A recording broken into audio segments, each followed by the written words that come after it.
Facebook irratti sitingilee gurguddoo sadiini walisin barsiisa. Tokkoffaa namoota barreeffama nu fakkeessanii Facebook keenya jalatti posti godhan haala akkamiin ofirraa ugguruu dandeenya. Akkasumallee namoonni nu Facebook irratti eeyyama kennineef qofti yeroo Facebook keenya jalatti nu fakkeessanii barreeffama adda addaa posti godhan namoonni biroo immoo akka taagii namaa san share hin goone akkamiin godhuu dandeenya. Sadaffaa irratti hashtag yookaan taagii adda addaa yeroo Facebook irratti barreeffama ta'e footoo ta'e posti goonu itti fayyadamnu hiriyoota keenya biratti baay'inaan kan nuuf hin mul'anne namoonni baay'een akka nuuf argu akkamitti godhachuu dandeenya kan jedhu. Kanaan isin barsiisa. Ani Oxygen chaanala Oromaan irraa baga irra deebin gara chaanala keenyaa dhuftan namoonni haaraa dhuftan yoo jiraatan subscribe godha akkasumallee gama page Facebook atiin Oxygen Media Network follow godhuu hin dagatina. Amma kallattii mankara barumsaa isin dabarsa nafaana bu'aa.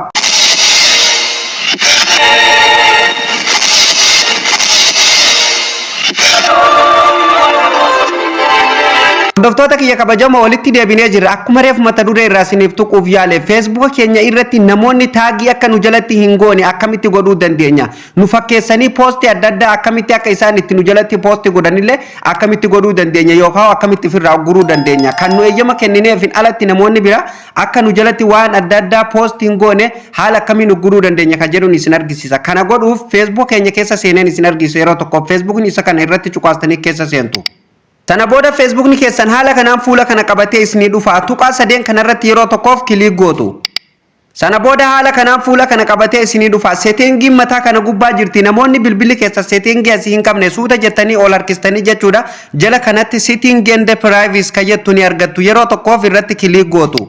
Sana booda haala kanaan fuula kana qabatee isinii dhufa. Settings bakka jedhu kanarratti yeroo tokkoof kilik gootu. Sana booda haala kanaan fuula kana qabatee isinii dhufa. Suuta jettanii ol harkistan jechuudha. Settingii amma isinitti argisiisu kana yoo sirreeffattan jechuudha. Amma booda namni isin fakkeessee Facebook keessan jalatti barreeffama adda addaa posti godhuu hin danda'u jechuudha. Kanaafuu eegaa ol harkistanii jala kanatti maal argattu? Profile and tagging kan jedhu kana ni argattu jechuudha. Kanaafuu yeroo tokkoof kilik irratti gootu jechuudha. Sana booda haala kanaan fuula kana qabatee isinii dhufa. Bakki murteessan as jechuudha. Hordoftoota kiyya fuula kanarra waa baay'eetu jira. Tokkoon isaa jechuudha. Maal akka ta'e gaggabaabsee kan isinitti muta jechuudha. Hordoftoota kiyya ijoo keessai. Kanaafuu step kana sirriitti hordofaan isiniin jedha. Tokkoffaarratti maal nuun jedha? You can post on your profile nuun jedha. Profile kan kee jalatti eenyutu akka waa posti godhu eeyyamtaa yookaan hiriyoota ati Facebook irraa qabdu keessa eenyutu akka profile kan kee yookaan Facebook kan kee jalatti waa posti godhu eeyyamtaa nuun jedha jechuudha. Footoo haa ta'u video haa ta'u akkasumallee barreeffama adda addaa ta'u jechuudha. Taagiidha kuni hordoftoota kiyya sirriitti adda baafadha. Kanaafuu fuuldura isaa jechuudha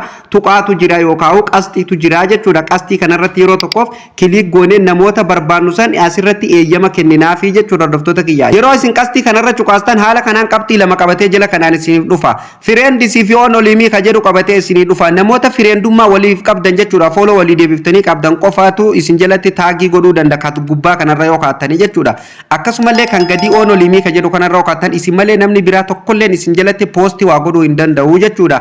Ani amma on olimii ka jedhu irra jira isin kan barbaadan irra ni kaayyattu jechuudha. Hordoftoota kiyya haala kanaan irratti deebifattu jechuudha. Kanallee qabxii lammaffaa irratti maal arganna? Asirratti yoo gadi buunu maal nuun jedha? You can say was other post on your profile nuun jedha. Fakkeenyaaf namoota isin eeyyama kennitaniif jechuudha akka isaan taagii profile keessan jalatti isiniif barreessan jechuudha. Eeyyamtaniif keessaa jechuudha.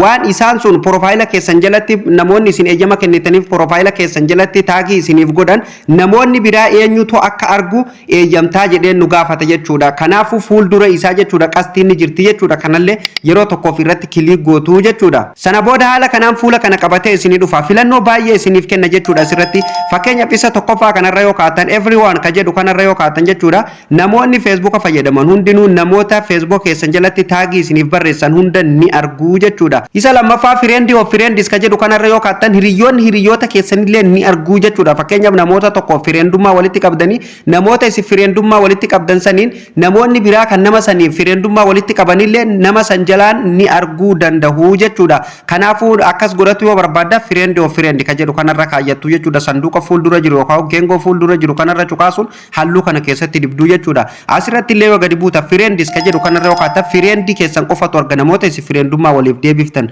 qofatu isin argaa jechuudha. Hordoftoota kiyya kiyya haala kanaan sirreeffattu akkasumallee asirratti jechuudha friend accept ka jedhu kanarratti jechuudha kana jechuun fakkeenyaaf namoota isin eeyyamoota hedduutti mul'atu kan isin eeyyama kennitaniif qofatu argaa jechuudha friend keessan namoota isin eeyyama kennitaniif qofatu argaa jechuudha taagii keessan jechuudha namoota taagii isiniif barreessu akkasumallee asirratti gadi buutanii speak if is friends ka jedhu kanarra yoo kaattan jechuudha namoota tokko qofatti mul'ataa jechuudha namoota hundaa miti jechuudha kun eeyyamallee kan isin kennitanii fi kennuullee baattan jechuudha friend ma keessan ta'e namoota tokko qofatti mul'ataa jechuudha kun akkuma jala kanatti argitan only to show me friends ka jedhu kanarra yoo kaattan jechuudha hordoftoota kiyya namoota tokko qofatti mul'ataa nuun jedha jechuudha namoota baay'eetti hin agarsiifamu namoota tokko qofatti agarsiifamaa nuun jedha jechuudha taagiin keenya isa gadi only me ka jedhu kanarra yoo kaattan jechuudha isin qofa jechuudha namoonni tokko taagii keessan arguu hin danda'u jechuudha kanaafuu isa kanallee haala kanaan sirreeffattu jechuudha namaaf everyone ka jedhu irra kaadheetu man dhiisaa jechuudha hordoftoota kiyya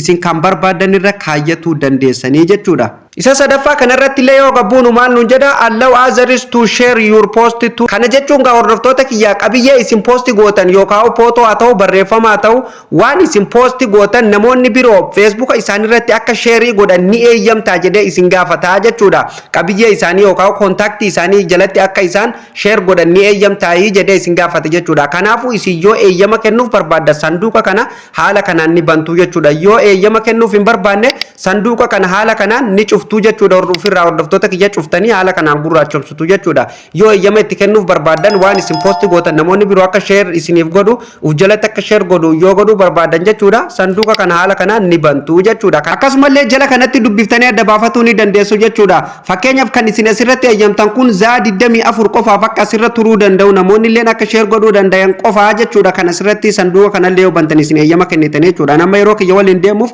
kana dubbisuu nan barbaachisu dubbiftanii adda baafatuu ni dandeessu asirratti illee yoo gadi buunu fakkeenyaaf yeroo barreeffama adda addaa nu feesbuuk irratti poosti goonu taagii adda addaa yeroo nu fayyadamnu jechuudha taagiin sun hiriyoota keenya biratti akka mul'atu yookaan namni fakkeenyaaf waan nu taagii goone san yeroo sarchi godhan jechuudha akka barreeffamni keenya yookaan viidiyoo nu jalatti taagii fayyadamne sun nama san biratti mul'atu eenyuuf eeyyamta jedhee nu gaafata kun asirratti maal nuun jedha who can say posts your tagged in on your profile nuun jedha jechuudha hordoftoota kiyya fakkeenyaaf barreeffama taagii kan kee jechuudha barreeffama ati maxxansitu irratti taagii fayyadamtu eenyutu akka argu barbaadaa jedhee nu gaafata jechuudha hordoftoota kiyya barreeffama profaayila keessan jalatti feesbuuk keessan jalatti jechuudha ofii keessanii barreessitanii yookaan akkasumallee viidiyoo adda addaa maxxansitanii maxxansuma kamiyyuu haa ta'u feesbuuk keessan irratti maxxansitanii taagii fayyadamtan jechuudha taagii san fakkeenyaaf maqaa dhaabbata tokkootiin fayyadamuu dandeessan yeroo namni dhaabbata isin taagii fayyadamtan san sarchi godhe viidiyoo haa ta'u barreeffama haa ta'u wanti isin feesbuuk irratti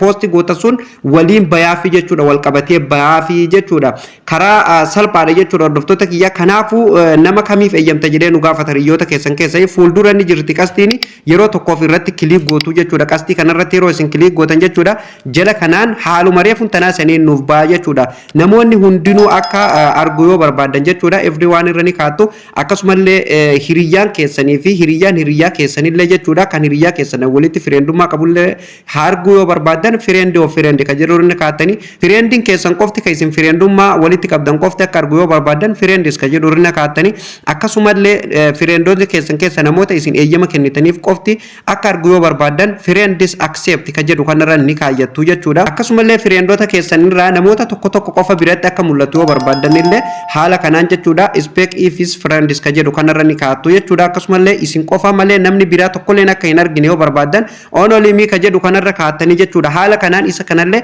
sirreeffatuu dandeessu jechuudha hordoftoota kiyya baroomsa irra isiniif qabadde dhufelleen kan hangammatti waliin ilaalle kana jechuudha hordoftoota kiyya baay'ee baroomsa nama gammachiisuu fi akkasumallee namatti toluudha gaa hordoftoota kiyya akka itti gammaddanillee abdiin qaba taagii fayyadamuun gaa bu'aa hedduu qaba akkasumallee taagii namoonni yeroo fakkeenyaaf taagii bantanii dhiiftan namoonni waan adda addaa isin jalatti poosti godhuun isin miidhuu danda'u jechuudha isin fakkeessanii jechuudha taagii keessan irratti waan adda addaa poosti godhanii namoonni fakkeenyaaf muuxannoo sooshaal miidiyaa hin qabne kan biraa feesbuuk irra yoo dhufe jechuudha isinumaatu barreessee poosti godhee jedha malee namaatu taagii nama kana jalatti barreesse jedhee malee hin mil'atu jechuudha namoota beekan yoo ta'e malee so kanaafuu taagii cufuun magaalatti taagii Facebook keessanii bantanii yoo dhiiftan miidhaa akka kanaa kana qabaa jechuudha hordoftoota kiyyaa kanaafuu yoo cuftan baay'ee gaariidha jechuudha namoonni adda addaa waan argan isin jalatti post hin godhan jechuudha isin fakkeessanii akkasumallee ofii keessanii taagii barreeffama adda addaa viidiyoo adda addaa irratti akkasumallee footoo adda addaa yeroo post gootan fayyadamuun bu'aa guddaa qabaa jechuudha Facebookni keessan guddatuu keessatti gahee olaanaa taphataa jechuudha akka fakkeenya TikTok irratti yeroo hashtagii fayyadamnuuti jechuudha hordoftoota kiyya namoonni taagii san fayyadaman hundinuu yeroo isin taagii fayyadamtan taagii isin fayyadamtan san namni yeroo search godhe maqaa Facebook keessanii guutumaan guututtu ni bayaafi jechuudha hordoftoota kiyya kanaafuu taagii Facebook keessanii otoo cufatanii baay'ee gaariidha jedheetiin amana akkasumallee taagii ofii keessanillee yeroo viidiyoo post gootan akkasumallee waan adda addaa yeroo Facebook irratti post gootan taagii fayyadamuu hin irraanfatinaan isiniin jedha hordoftoota kiyya warreen peejii Oxygen Media Network tiif haaraa taatanillee follow godhuu hin dagatinaan isiniin jedha baay'een isin galatoofadha ji'a sadii keessatti 30,000 keessanii jirtanii followlee baay'een isin galatoofadha akkasumallee baroomsa keenya parsantaa 15 qofa argattaniin isiniin jedha warri gara peejii kanaatti na hordofaa jirtanii watch now bakka jedhu kana cuqaasuun gara YouTube keenyaa dhuftanii jechuudha bal'inaan achirratti baratuu ni dandeessanii namoonni haaraa isin dhuftan yoo jiraatanillee follow godhuu hin dagatinaan isiniin jedha egaan hordoftoota kiyya kabajamoo baroomsa irra isinii qabadhee dhufelleen jalqabaa kaafnee kan hangammatti waliin ilaalaa turre kana akka isin gammachiisuuf akka warraa baratanillee abdiin qaba marree isinillee viidiyoo kana ilaaltanii eega xumurtanii keessaa ba'uu duwwaa osoo hin taane chaanaala Oromaaniif haaraa namoonni taatan subscribe gochuun maatii keenyatti dabalama akkasumallee guyyaa maxxansinu asirratti maxxansinu akka ofii isaatiin nama hunda dura isin bira ga'uuf mallattoo notification irra kaa'uu hin dagatina viidiyoon keenya yoo isin gammachiise like tuquu hin dagatinaan isiniin jedha bakka isiniif hin galinillee komentii jalatti nuuf barreessaa warri namoonni hanga irratti viidiyoon keenya isin jala darbellee mata duree viidiyoo jedhu kana irra cuqaasuun viidiyooleen barnoota baay'eetu as keessa jira jechuudha kan hanga irratti nu asirratti barsiifne kan isin jala darbe hunda keessa deemtanii jechuudha ilaaltanii barachuu ni dandeessaniin isiniin jedha hordoftoota kiyyaa waan as keessaa dhabdan komentii jalatti nuuf barreessuu hin dagatina akkasumallee liinkii qabiyyee keenyaa hundaayyuu jechuudha waliif raabsuu hin dagatinaan isiniin jedha hordoftoota kiyyaa wada share godhuuni viidiyoon irraaf qopheeffadhellee asumarratti kan xumuramu ta'a viidiyoo itti aanuun hamma walitti deebinutti turtii gaarii qabaadha.